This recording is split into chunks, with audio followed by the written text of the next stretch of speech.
Umalmang prosekusyon sa sinabi ni Senate President Chis Escudero na pwedeng pagbutuhan ng mga senator judge ang mosyon na ibasurang impeachment case laban kay VP Sara Duterte.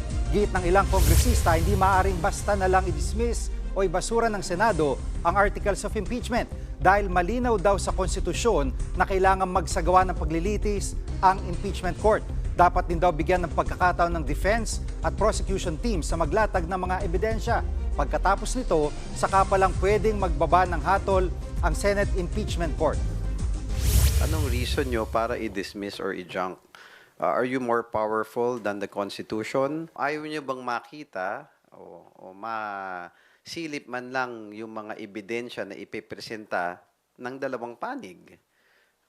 Yun ang pinakapatas sa lahat eh. That's why dapat impartial.